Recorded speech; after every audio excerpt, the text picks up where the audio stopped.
Olá, minha Paraíba, muito boa tarde. Terça-feira, dia 6 de dezembro de 2022. Que bom encontrar você aí acompanhando a programação da sua TV Arapuã. Tava ligado aí, Samuca Duarte, Cidade em Ação. Segue conosco aqui no Rede Verdade. Hoje a gente vai dar uma passeada, uma mergulhada, uma discutida sobre os destinos administrativos de uma das mais importantes cidades da Paraíba. Eu estou falando do município de São Bento. Alô, minha querida São Bento. Mais de 35 mil, quase 35 mil habitantes na cidade. Uma das maiores produtoras de redes do Brasil.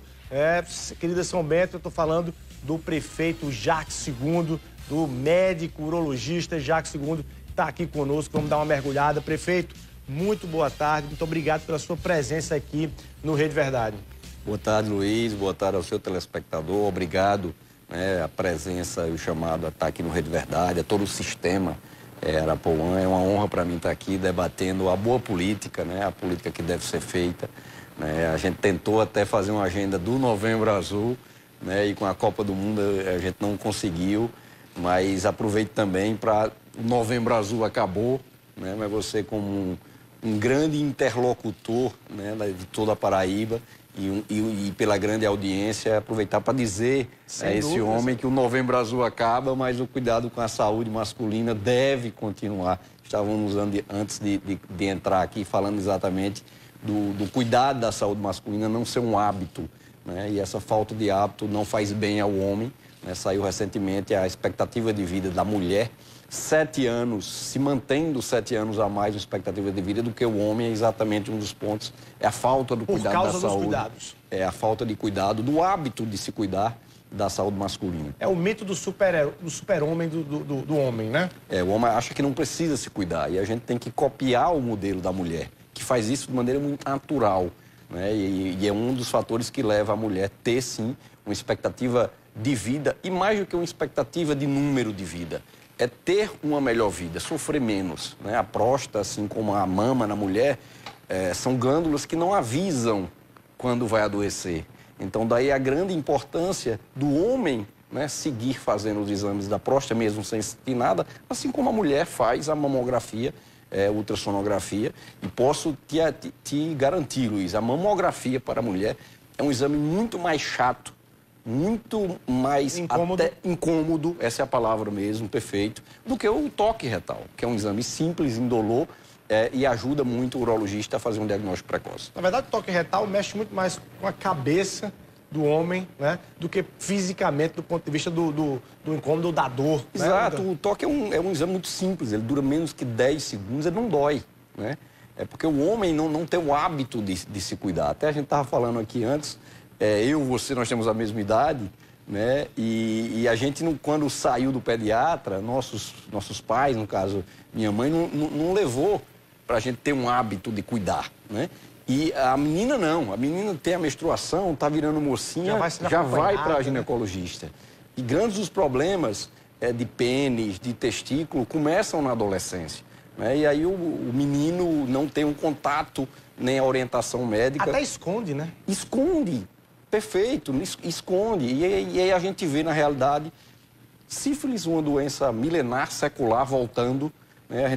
A gente está no Dezembro Vermelho e a gente vê os números de HIV subindo, piorando.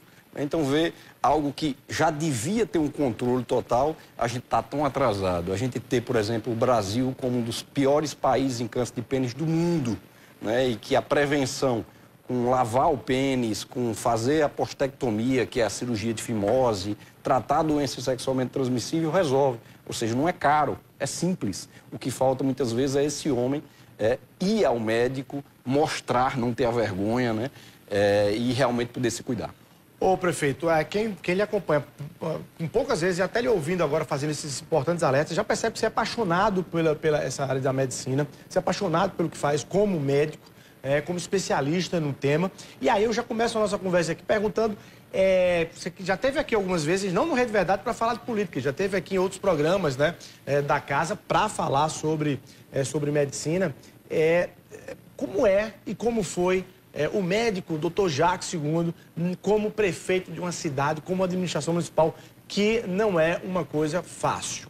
Como é que você consegue compatibilizar e conseguiu compatibilizar isso mentalmente e também no dia a dia na agenda? Assim, eu sou apaixonado pela urologia. Realmente, eu sou urologista. Eu sou formado na Universidade Federal da Paraíba, uma grande universidade que nós temos no Brasil, né? E depois saí da Paraíba, saí do país para me especializar mais na minha área de urologia. Eu continuo apaixonado. Quando a gente faz com paixão, é bom por causa disso. Todo dia você quer fazer bem, né? E você continua estudando, você quer fazer cada vez melhor, né? Então, é uma paixão mesmo. A gestão pública, na minha concepção, é uma missão. E eu acredito que os homens e mulheres de bem deem essa contribuição à sociedade. Você fez isso. Você deu uma contribuição à sociedade como gestor. Eu estou temporariamente fazendo. E nós podemos citar na Paraíba, no Brasil, vários exemplos disso. Pena que é a minoria, né? O profissionalismo na política, isso não é bom. É bom que as pessoas façam gestões públicas desinteressadas. E aí, homens e mulheres de bem que têm sua profissão, faz isso de maneira...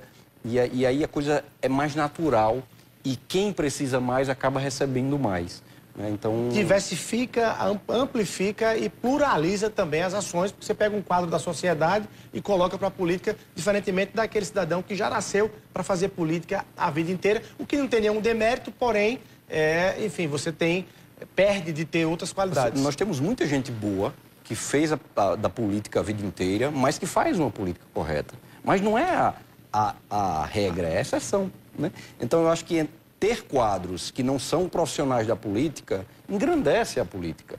E eu vejo muito no meu dia a dia as pessoas boas falando mal da política.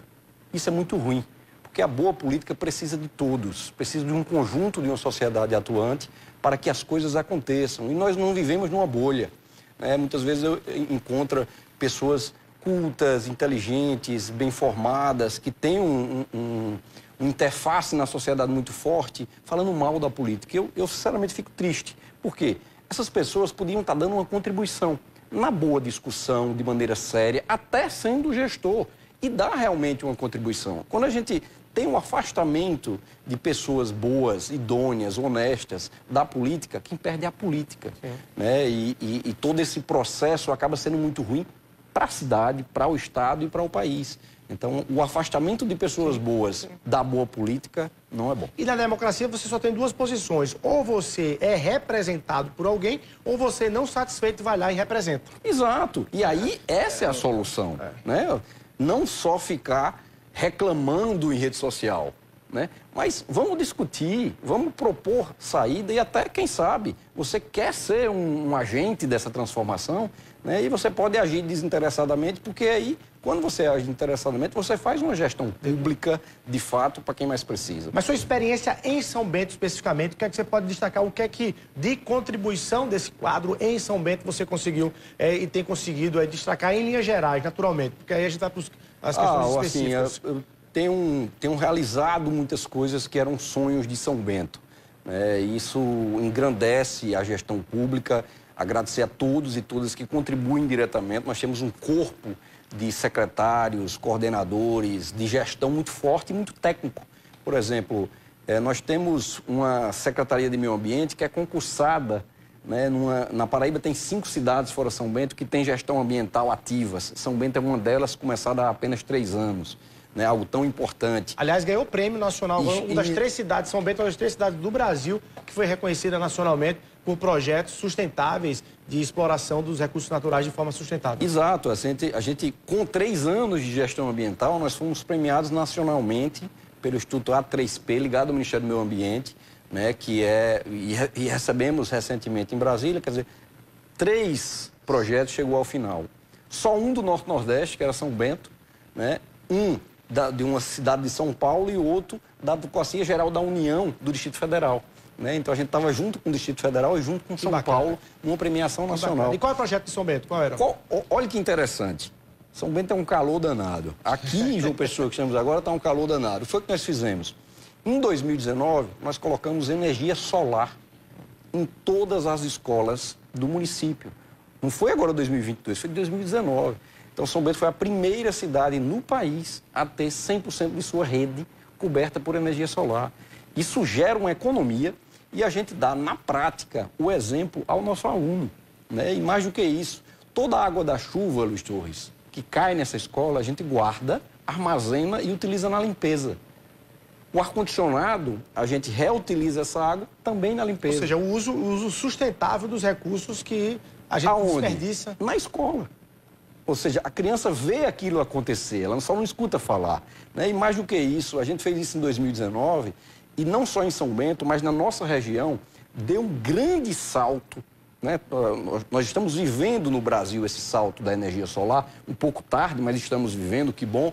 Mas em São Bento deu um salto ainda maior, né? Então, onde a gestão pública faz uma interferência no meio público e isso gera empreendedorismo. Porque gerou-se várias empresas relacionadas a isso e hoje você tem energia solar em todo canto em São Bento. E o sol está aí. E aí você tem, assim, você já percebe que ali na região ou em outros locais há ali uma inspiração para replicar para outros municípios aqui da Paraíba? São Bento é uma cidade fora da curva, sem dúvida. Nós temos 63 anos, somos o 13º município do estado, né? A cidade na nossa região que mais cresce, dados de estimativa, já que o censo está ocorrendo agora, né? Por causa da pandemia, do IBGE, de estimativa, todas as cidades juntas, São Bento cresceu mais do que todas juntas, né? Então o crescimento é muito grande, é a capital mundial das redes, é uma cidade que produz muito, que o povo é empreendedor por natureza, e aí quando se alia a uma gestão pública que tem esse entendimento, por exemplo, nós estamos fazendo agora, desde abril até abril do próximo ano, o maior programa de formação técnica profissionalizante. São 1.504 vagas em 14 cursos. Por exemplo, o gesseiro, né, a pessoa para fazer unha, cabeleireiro, fazer drink. Então, vários cursos profissionalizantes, técnico de motocicleta, pedreiro. Isso depois de uma pandemia, que você tem muita gente desempregado, dá um atesto àquela pessoa que quer, isso tudo gratuito. Ele só precisa se dedicar, o município com gestões parceiras, governo do estado, SESI, Senai, Sebrae, garante o curso, né, e certifica aquele cidadão para ter uma profissão. Ou seja, você gera renda, gera emprego. No caso da produção têxtil, no caso das redes especificamente, você fez ali alguma gestão de parceria que aprimorasse, que fomentasse ainda mais essa produção? Com certeza. Hoje nós temos funcionando em São Bento, que era um grande elefante branco, o shopping das redes.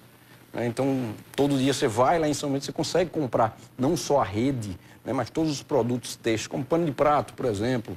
Nós temos empresas em São Bento com quase 500 funcionários com carteira assinada que trabalha manhã, tarde e noite. Ou seja, o filho de São Bento precisa, necessariamente pode, mas não precisa necessariamente sair da cidade para trás de emprego, de tudo. Ele, lá em São Bento... São Bento é uma cidade que gera muito emprego, né? As pessoas querendo trabalhar vão encontrar um espaço, realmente. É uma cidade extremamente produtiva que está trabalhando domingo a domingo, que está acesa domingo a domingo. Esse shopping também é um atrativo turístico? Porque as pessoas vão comprar, né? Até pessoas fora do estado passam por São Bento. São Bento não é rota. Nós estamos a 400 quilômetros da capital do estado, nós estamos muito distante de Natal também, em alto sertão. Então, não é rota para desenvolvimento. Né? Não tem nada que chegue ali e diga, aqui, o Catar, a gente está vendo a Copa, lá tem petróleo. Né? Então, passa por lá porque é para buscar o petróleo. Tem que ir. Né? São Bento a gente tem que ir, a gente não é rota. Né? Mas isso faz... E aliado a uma gestão pública operante, como o Shopping das Redes, como esse 1.504 cursos técnicos, com uma gestão que faz o asfaltamento, com uma gestão que se preocupa com o calçamento, se preocupa de ter um PSF funcionando. Nós inauguramos e está funcionando um hospital em São Bento, em parceria com o governo do estado da Paraíba. Inaugurou esse ano, né? Inauguramos esse ano. Os dois, 21 anos. O hospital parado. Que começou uma obra e não foi conclusa. Uma obra parada é um absurdo para a gestão pública no país, porque aquilo foi depositado um dinheiro público e aquilo não serviu para nada. Mas me dava uma angústia toda vez. Se eu não me engano, tem imagens até de cavalo já. Exato, horrível, uma situação horrível, né? E estava embargado um embargo do Ministério Público Federal, né, por desvio de recursos. Então, foi uma luta grande, né? Tive a sensibilidade, né, do governador João Azevedo, de toda a Suplan na pessoa de Simone, de toda a Secretaria de Infraestrutura na pessoa do secretário Deusdete, a desembargar essa obra e a gente poder concluir, mais do que isso, poder funcionar, né? Eu ia lhe perguntar exatamente você, como médico, certamente uma cobrança pessoal, mas de fora, mas uma cobrança pessoal de fazer algo pela saúde lá em São Bento. Os filhos de São Bento, né? Os moradores lá precisam ainda sair para outros centros, para atendimentos e tudo. Como é que está a questão da saúde pública lá em São Bento? Bom, nós temos avançado. Claro que a saúde pública é uma grande dificuldade, um grande desafio, não só em São Bento, mas no país. Mas nós conseguimos, depois de 21 anos, nessa parceria com o governador João Azevedo, colocar para funcionar. Né? E nós temos lá uma unidade hospitalar que é uma das melhores unidades do Estado, né, na atualidade. Nós terminamos um bloco cirúrgico extremamente moderno, que está funcionando. Nós temos uma policlínica, que foi emenda do deputado federal Efraim Filho, hoje eleito senador. Efraim, eu até assisti a sua entrevista com ele aqui, né, uma policlínica fantástica, e eu fiz parte da desenvoltura do projeto, e a gente tem no mesmo lugar o laboratório, um centro de diagnóstico, um complexo farmacêutico, um centro de fisioterapia e um centro de especialidades. Então, a gente colocou no mesmo espaço, você passa no especialista, você consegue, por exemplo, marcar seu ultrassom, consegue realizar o exame de sangue, consegue pegar a medicação e você consegue ser encaminhado para um centro de fisioterapia.